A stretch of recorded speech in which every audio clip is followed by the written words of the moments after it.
헌당을 위한 전교인 수요 금식 기도회에 주시는 하나님의 말씀은 느헤미야 5장 6절에서 13절까지의 말씀입니다.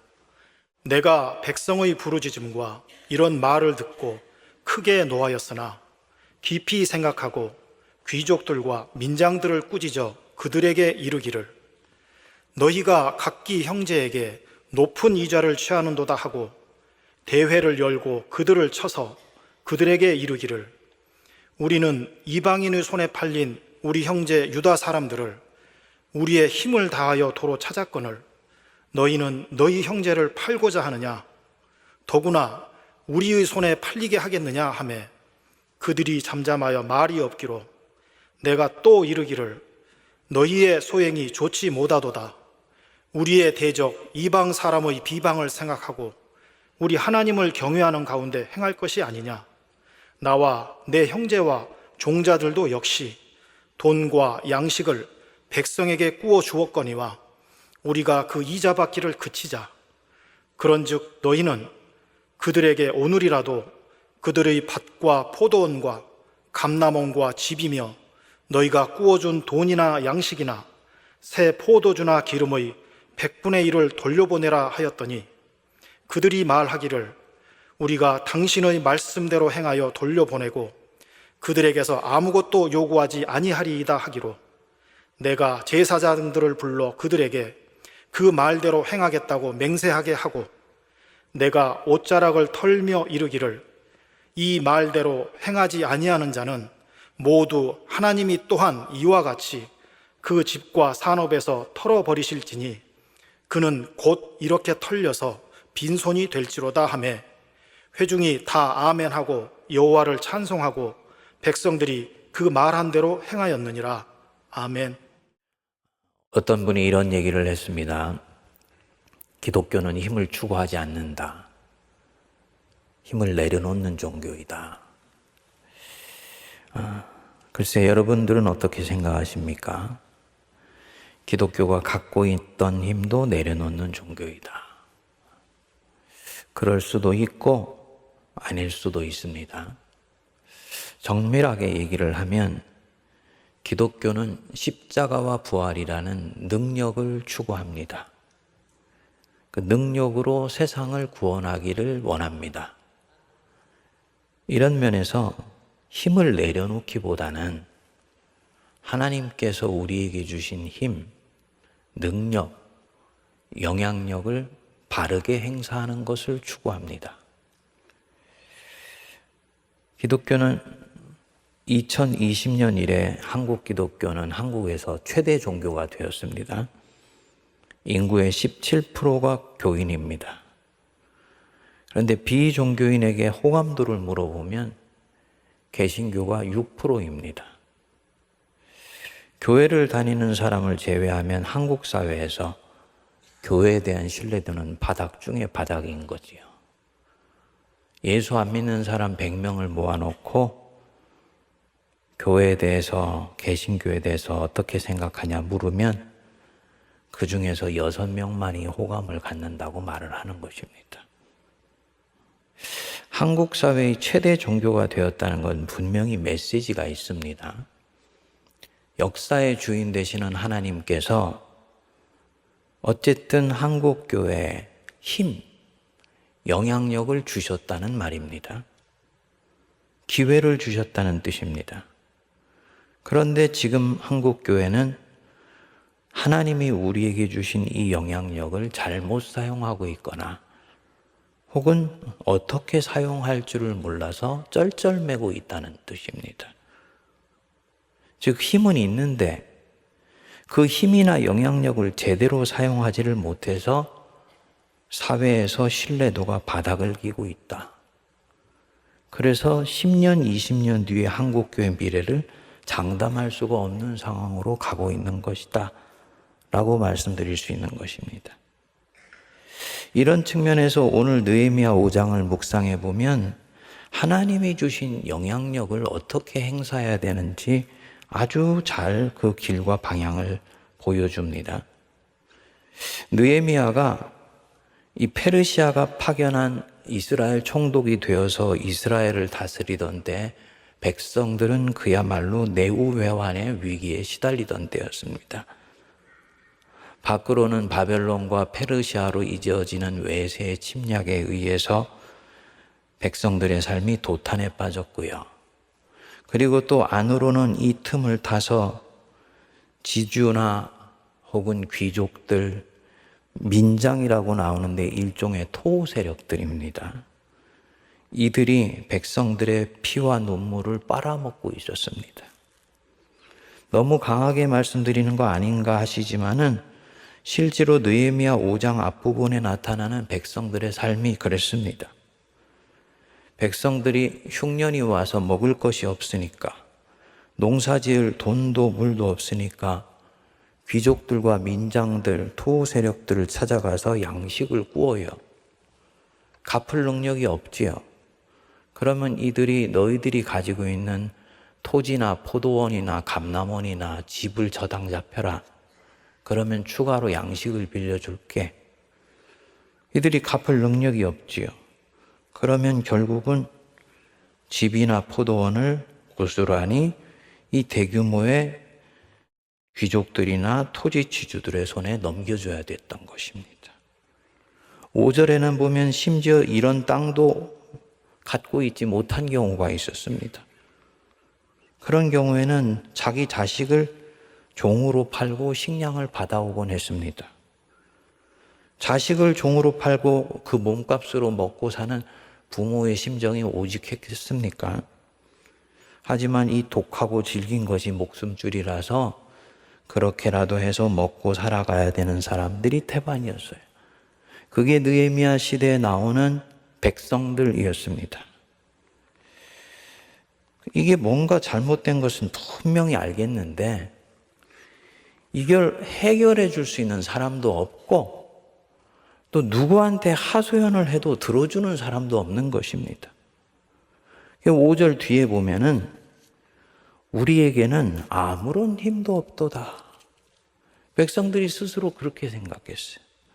우리에게는 아무런 힘도 없도다. 묵상해 보면 아주 의미심장한 말입니다. 백성에게는 힘이 없다. 예부터 백성들은 힘이 없어요. 그래서 민초라고 불렸습니다. 백성 민자의 풀초. 바람 앞에 눕는 풀같이 힘없는 존재들. 그들이 백성이고 민초예요. 누군가 이때야말로 힘이 되어줘야 됩니다. 그런데 이런 때 힘이 되어주라고 있는 관료는 오히려 이 지주 세력들이나 귀족들하고 짝짝꿍이 되어서 이들의 잘못을 눈감아주는 대가로 이윤을 취하고 또 더욱 백성들의 고열을 짜내는 것입니다. 예수님이 비유에서 불의한 재판관 비유가 나오지요. 원래 재판관이나 이 관료는 억울한 사람이 없도록 하기 위해서 나라가 세운 것인데 이 불의한 재판관은 힘 있는 사람 얘기는 들어주고 힘없는 과부의 하소연은 외면해버리는 겁니다. 하나님의 정의가 완전히 외면당하고 있는 것이죠. 이스라엘이 지금 이런 상황이었습니다. 근데 이때 백성의 부르짖음을 귀 기울여주는 한 사람이 있었다는 거예요. 누굽니까? 느헤미야 총독이었습니다. 총독, 그는 귀족과 만장과 토호 세력과 한편인데? 아니에요. 이 사람은 달랐습니다. 6절을 보시면 내가 백성의 부르짖음과 그들이 하는 말을 듣고 크게 노하였다 그랬습니다. 화가 났어요. 백성에게 화가 난 것이 아니고 백성이 연약한 틈을 타서 그 고열을 빨아먹는 귀족과 민장들에게 화가 났습니다. 그래서 7절에 보시면 깊이 생각하고 모든 일련의 사건들을 깊이 생각하면서 해결책을 모색해 보게 되는 거죠. 그리고 나서 그 특유의 민첩함과 주도 면밀함으로 차곡차곡 수순을 밟아요. 길지만 조금 따라가 볼 필요가 있습니다. 첫 번째로는 귀족과 민장들을 불러서 뭘 잘못했는지를 말하며 꾸짖습니다. 거기에 보시면 7절 중간에 너희가 각기 형제들에게 높은 이자를 취하는도다. 그리고는 이 얘기로 꾸짖고 나와서는 백성들도 다 모이는 대규모의 대회를 열어서 이 문제를 오픈합니다. 그리고 이 대회에서 이들이 뭘 잘못했는지를 명분을 갖고 공개를 해요. 그게 8절에 나오는 말씀입니다. 이르기를 우리는 이방인의 손에 팔린 우리 형제 유다 사람들을 우리 힘을 다하여 도로 찾았거늘, 즉 이방인의 손에 먹을 것이 없어서 자기 몸을 노예로 팔아넘겼던 사람들을 대가를 지불하고 다시 우리가 형제 자매로 자유인으로 되찾아왔거늘 너희는 너희 형제를 팔고자 하느냐? 더구나 우리의 손에 팔리게 하겠느냐? 형제가 같은 형제를 종살이하게 하느냐? 그 뜻입니다. 듣고 잠잠하여서 말이 없어요. 이 명분에서 느헤미야가 귀족과 민장들 같이 경제적 힘을 가진 사람들을 압도하고 나가는 것입니다. 그리고 더욱더 어떻게 이들이 잘못하고 있는지를 이제는 신앙적인 명분을 세워서 말을 합니다. 그게 9절입니다. 너희의 소행이 옳지 못하는도다. 우리의 대적 이방 사람의 비방을 생각하고 우리 하나님을 경외하는 가운데 행할 것 아니냐. 이방 사람들이 우리를 보면 뭐라고 하겠느냐. 우리한테는 종살이 하던 자들 데려가더니 자기들끼리 서로 종살이 시키네, 노예로 부리네 하고 비방하고 조롱하지 않겠느냐. 그리고 나서 이제 해결책을 제시합니다. 힘을 행사하여서 지금 압력을 넣는 거예요. 첫 번째가 10절입니다. 뒷부분 보시면 이자 받기를 그치라. 유대인들은 형제자매한테 뭘 빌려줄 때는 무이자로 빌려줬어요. 절대로 이자를 받지 못하게 했습니다. 그거 본래대로 하라는 거예요. 둘째로 11절에 보면 밭과 포도원과 감람원과 집을 돌려줘라. 양식을 빌려준 대가로 결국은 받아왔던 밭과 포도원과 감람원과 집, 공짜로 거의 빼앗다시피 한 그 부동산 돌려주어라. 여기서 보면 밭이나 포도원이나 감람원이나 집은 공통점이 있습니다. 별장이나 호화 위락시설이 아니에요. 곧 이들의 생애 터전이라는 겁니다. 인간답게 살 수 있는 가장 기초 수단, 그것은 너희들이 움켜쥐고 있으면 안 돼. 그것 돌려줘야 돼. 얘기하는 것이죠. 셋째로 11절에 보시면 이자나 원금으로 받은 돈이나 양식이나 세포도주 기름, 그러니까 돈 대신에 되돌려 받았던 물건으로 받았던 일종의 원금이죠. 그 중에 100분의 1은 다시 돌려보내라. 그것은 부당한 이익이기 때문이다.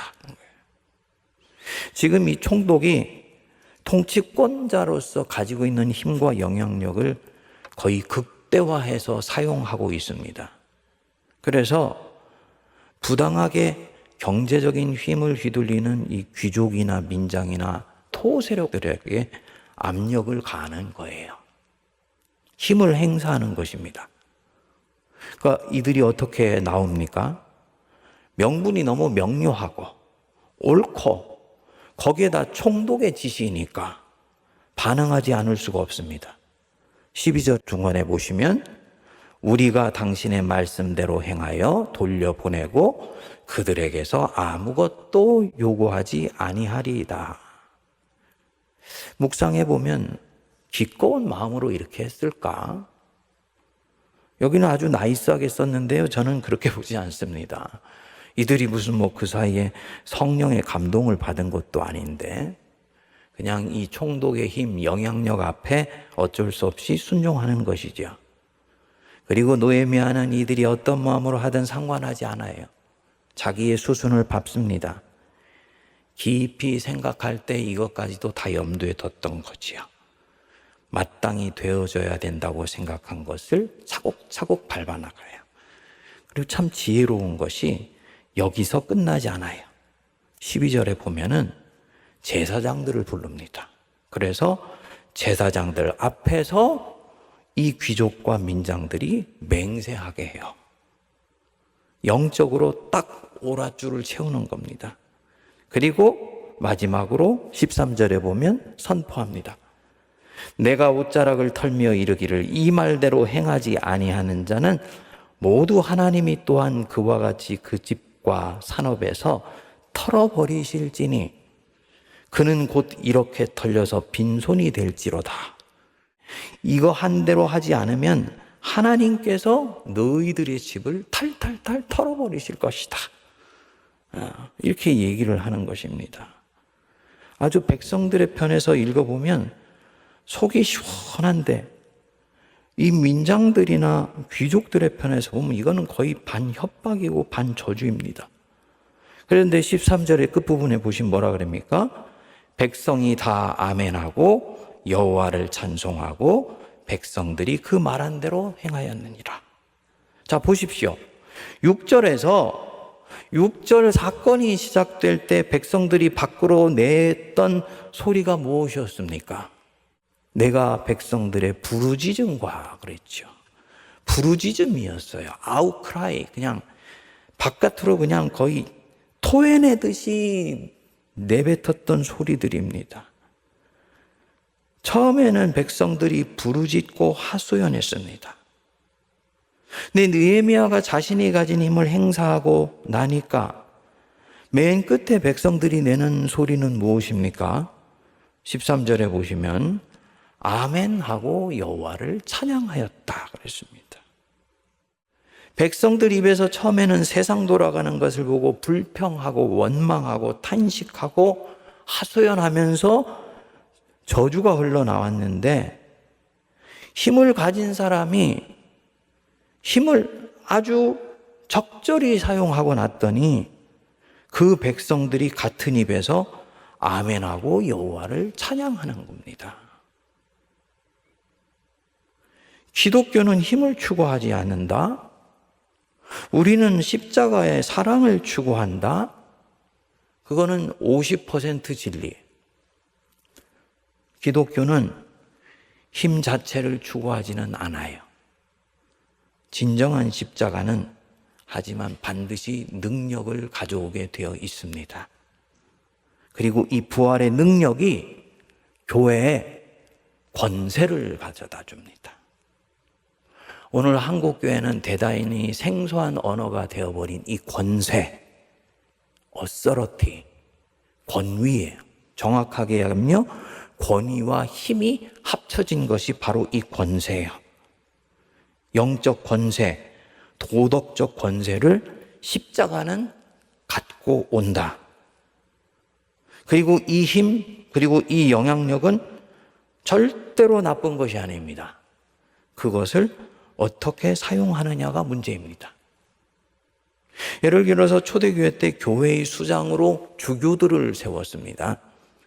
이단에 효과적으로 반응을 하고 핍박을 이겨내기 위해서 주교들을 세우고, 이 주교 중에서 나중에 교황이 나오게 되었어요. 이렇게 힘을 몰아주어서 세우는 자체가 무조건 잘못된 것은 아니었습니다. 그 힘을 어떻게 사용하고 어떻게 그 영향력을 효과적으로 사용하느냐에 따라서 교회를 더욱 강하게 해줄 수도 있고 하나님 나라를 확장하는 데 쓰임받을 수도 있었어요. 그런데 중세 교황은 그 힘을 어떻게 사용했습니까? 자기 배를 불리고 종교 권력 자체를 강화시키는 데 사용했던 것입니다. 그리고 백성의 고통과 아픔은 철저히 외면했죠. 그래서 중세교회가 배척을 당한 거예요. 느헤미야는 지금 보면 반대입니다. 그 힘으로 백성을 살피고 그들을 돌보는데 자기의 영향력과 권력을 사용합니다. 사실 총독한테는 백성들만 피통치자가 아니죠. 지주도 민장도 귀족도 다 자기 통치 대상이에요. 그러니까 얼마든지 지주나 귀족이나 민장 같은 토호 세력들의 요구를 들어주고 이들의 형편에 귀 기울여주면서 일해도 됩니다. 그리고 이때까지 느헤미야 이전의 총통들은 다 그렇게 했을지도 몰라요. 그런데 이 느헤미야는 힘이 있는 이 토호 세력들이나 귀족이 아니고 힘이 없고 그 소리를 들어주어도 되고 안 들어주어도 되는 백성들을 보호하는데 자기의 힘을 지금 쓰고 있는 것입니다. 왜냐? 느헤미야가 믿는 하나님이 바로 그런 하나님이시니까. 하나님이 가난한 자와 객과 고아와 과부의 하나님이시니까. 그게 구약 성경에 나오는 여호와 하나님이에요. 나 여호와는 가난한 자와 객과 고아와 과부를 살피시는 하나님이다. 교회의 영향력은 이렇게 사용하는 것이다. 약자를 보호하고 누구도 귀를 기울여주지 않는 과부의 억울한 사정을 들어주고 이들을 위해서 일해야 될 재판관이나 권력이 할 일을 하지 않을 때는 선지자의 목소리를 내주고 그래서 필요할 때는 기꺼이 잘못된 권력에 대해서 신학적으로 꾸짖어주고 이때 교회가 그 사회에서 선한 도덕적 영향력을 얻게 돼요. 그리고 신뢰를 얻게 됩니다. 우리 성도님들이 들으시면서 좀 딱딱해 하시는 부분인데 제가 볼 때는 굉장히 중요한 말씀입니다. 종교 사회학적으로 나온 데이터에 의하면요. 사회학적으로는 종교를 그 사회의 한 기관으로 보고 기능으로 봅니다. 그럴 때 그 사회가 이 종교에 대해서 이 종교는 정말 필요가 있는 종교고 우리한테 도움이 되는 종교야. 이 종교는 필요도 없고 쓸모없어. 이 구분하는 기준이 명료하다는 거예요. 어떤 경우냐? 약자를 보호하는 데 교리가 관심을 갖고 부당한 권력에 대해서는 경전에 나온 진리를 따라 양심을 걸어서 목소리를 낼 때 그 종교를 믿지 않는 사람들도 그 종교에 대해서는 신뢰하게 된다는 거예요. 그래서 인권이나 자유나 평등이나 박애 같은 인류의 보편적 가치가 사회에서 실현되는데 간접적으로 기여하는 것을 볼 때 그 종교를 신뢰한대. 그리고 나중에 신앙을 가질 때는 바로 거기에 결국은 입문하게 된다라고 말을 합니다. 근데 보면은 이게 정확하게 기독교의 가치예요. 아멘 없으세요? 이게 기독교의 가치예요. 이사야서 58장 6절에서 12절에 이렇게 말씀합니다. 나의 기뻐하는 금식은 흉압의 결박을 풀어주며 멍에의 줄을 끌어주며 압제당하는 자를 자유케 하며 모든 멍에를 꺾는 것이 아니겠느냐. 또 줄인 자에게 내 식물을 나눠주며 유리하는 빈민을 내 집에 들이며 벗은 자를 보면 입히며 네 고륙을 피하여 스스로 숨지 아니하는 것이 아니겠느냐.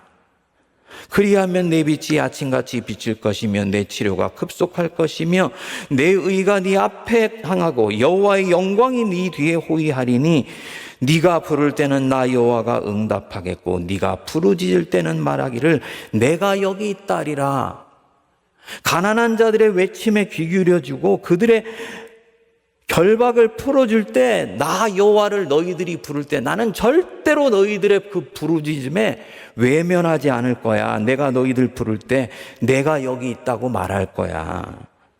만일 네가 너희 중에서 멍에와 손가락질과 허망한 말을 제하여 버리고 줄인 자에게 내 심정을 동하며 괴로우는 자의 마음을 만족해 하면 네 빛이 흑암 중에서 발하여 네 어둠이 낮과 같이 될 것이며 나 여호와가 너를 항상 인도하여 마른 곳에서도 네 영혼을 만족하며 내 뼈를 견고케 하리니 교회라는 하나님의 백성이라는 너희들은 이렇게 할 때 너는 물된 동산 같겠고 물이 끓어지지 않은 샘 같을 것이다.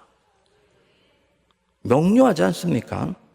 그래서 교회 하나님의 백성들이 이렇게 할 때요. 12절에 내게서 날 자들이 오래 황폐된 곳들을 다시 세울 것이며 너는 역대 파괴된 기초를 쌓으리니 너를 일컬어 무너진 데를 수보하는 자라 할 것이요 길을 수축하여 거할 곳이 되게 하는 자라 하리라. 이렇게 할 때 그것이 교회건 하나님 백성의 공동체이건 이들이 결국은 오랫동안 무너졌던 이 하나님 나라의 기초를 다시 쌓는 자들이라고 일컬음 받게 될 것이다. 구약의 얘기만이 아니에요. 신약의 얘기예요. 예수님 뭐라고 했습니까? 너희들 중에 지극히 작은 자 하나에게 한 것이 곧 나에게 한 것이라. 우리 한국 기독교가 이렇게 해야 된다고 저는 믿습니다.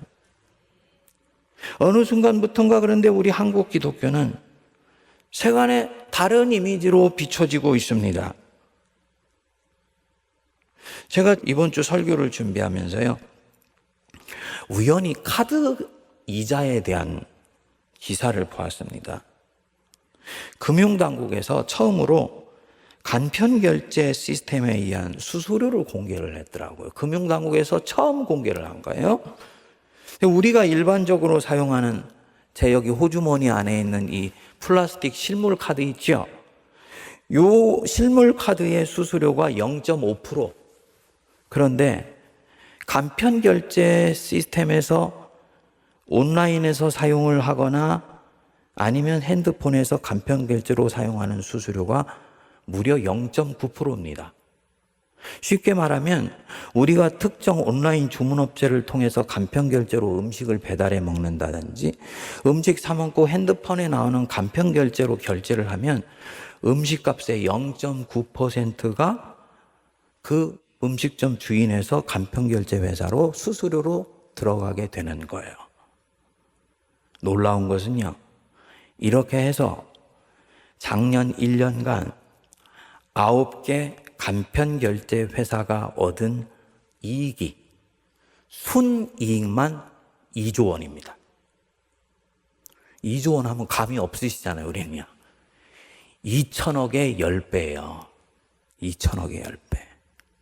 더 문제는 여태까지 무슨 생각을 했는지 이런 간편결제 시스템에 대해서는 국회나 정부 당국이 수수료에 대해서 전혀 법적 규제를 해오지를 않았다는 거예요. 그리고 회사 간의 자율 경쟁에 내어맡겼다는 것입니다. 근데 경쟁하면은 내려줄 줄 알았더니 아니더라고 보도가 나온 거예요. 저는 보고 너무 어처구니가 없었어요. 이게 지난 코로나가 터지고 4, 5년 동안 있었던 일이니까 이거는 여나 야나 보수나 진보나 마찬가지였던 거죠. 제가 보기에는 정부가 간편결제 회사와 한통속이 됐거나 무슨 마음으로 이렇게 하는지 모르겠어요. 그래서 기사는 그래요. 자영업자들만 피눈물 나는 시스템이 바로 이게다. 더 속상한 것은 올해 처음으로 실물 카드보다도 이 간편결제 시스템을 사용하는 소비자가 절반을 넘어서게 됐다. 앞으로는 점점 더 확대되게 될 것이라는 거예요. 자영업자들이 나중에 견디다 안 되면 음식값을 또 올리게 되어서 그 수수료는 결국 소비자인 우리 몫으로 돌아오게 되지요. 저는 그 9개의 간편결제 회사가 낸 2조 원의 이익으로 사회를 위해서 뭔가를 했다는 얘기를 한 번도 들어본 적이 없어요. 여러분, 사실은 이런 것 감시하라고 시민단체가 있습니다. 그리고 그 시민단체 과거에는 70% 이상들이 크리스찬들이 가서 일을 했어요. 아시겠지만 경제정의실천연합이라는 곳이 우리 세문안교에서 청년부를 했었던 분들에 의해서 만들어졌어요. YMCA나 YWCA 같은 크리스찬 시민단체들이 바로 이런 부분들을 하기 위해서 만들어져서 지금까지 왔어요. 고분분투해요. 근데 교회들은 이런 부분들에 관심을 갖지 않습니다. 왜냐하면 그거는 영적인 일이 아니라고 보는 거예요. 근데 오늘 느헤미야서를 읽어보면 성경의 각도를 조금만 달리해서 봐도 성경의 지평과 이 세계라는 건 굉장히 우리가 생각한 것보다 넓고 깊다라는 것을 알 수 있지요. 자유라는 이름으로 우리는 지켜만 보고 있는데 느헤미야 시대로 들어가서 보면 지주나 민장들이 코로나라는 흉년을 타서 엄청난 이익을 서민들한테 앗아가고 있는 것입니다. 저는 이런 것을 분별해내서 바른 목소리를 내는 순간부터 교회가 선한 영향력을 회복할 수 있다고 믿습니다. 제가 우리 성도님들께 오늘 제안 하나 드립니다. 앞으로 우리 세문안교회 교인들은 음식을 먹으면 실물카드 사용합시다. 네, 실물카드 사용합시다. 좀 누구 시민단체나 이런 데서 빨리 이런 것들을 캐치를 해서 정부나 입법당국의 이 부분들도 감독이 가능하도록 컨트롤이 들어가야 된다고. 불편해도 그렇게 하는 것이 우리 중소자영업자들을 살리는 거예요. 제가 오늘 이 말씀을 드리는 이유는 단순합니다. 세문안교회 6번째 예배당이 그냥 교회 크게 짓기 위해서 부흥하려고 세워진 예배당이 아니에요. 우리 한국 사회에 기독교적으로 선한 영향력을 행사하는 강력한 공간과 공동체가 있어야 되겠다라는 마음이 들었기 때문에 선배들이 그렇게 결정한 거라고 저는 믿습니다. 그리고 이것은 바른 결정이라고 저는 봅니다. 그래서 우리가 세문안의 사회에 대한 약속을 하고 지금까지도 몸부림치고 있는 거지요. 장소 하나를 대여하는데도 아주 공을 들여야 되고요. 좌우 한쪽으로 치우치지 않도록 해야 되고요. 교회이지만 서울 시민들 생각하고 공익을 우선시 생각할 수 있어야 되고요. 서민들이 여기서 이 소중한 공간을 사용할 수 있게 해줘야 되고요. 그리고 당연히 교회가 좀 더 깨인다면은 결혼식장 구하지 못해서 쩔쩔매는 청년들, 예수를 믿지 않는다 할지라도 대여해 줄 수도 있는 그런 열린 마음을 가질 때 그들에게 교회가 가지고 있는 영향력은 확대된다고 저는 봅니다. 그리고 세문안교회는 계속 이런 부분들을 가지고 고민을 할 때 세문안교회를 보고 한국교회에 대한 사회적 신뢰도가 현저하게 제고되는 역사가 일어날 줄로 믿습니다.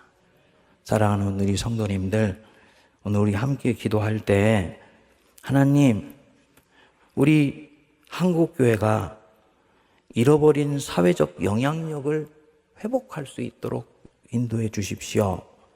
함께 기도하고 무엇보다도 이 일에 우리 세문안교회가 영적 기관차 역할들을 잘 감당할 수 있도록 헌당이 속히 이루어질 수 있도록 해달라고 같이 기도하기를 바랍니다. 기도하겠습니다. 하나님 아버지, 우리 성도들 오늘 느헤미야서 속에 살짝 은폐되어 있던 신앙의 영향력에 대해서 함께 묵상할 수 있게 해주셔서 감사합니다.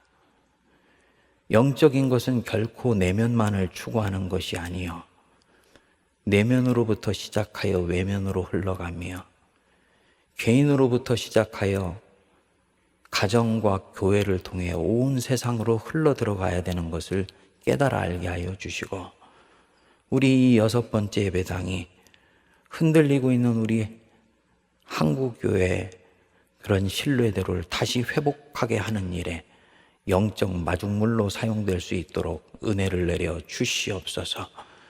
이 일을 오직 하나님만이 하실 수 있는 일이오니 오늘도 저희들이 간절하게 기도할 때 하늘의 하나님 아버지 들으시고 응답하여 주시고 140주년에는 반드시 헌당하여서 우리 교회가 좌우의 양날개를 달고 한국교회와 하나님 나라를 향해 헐헐 날아오르게 하여 주시옵소서. 예수님 이름으로 기도하옵나이다. 아멘.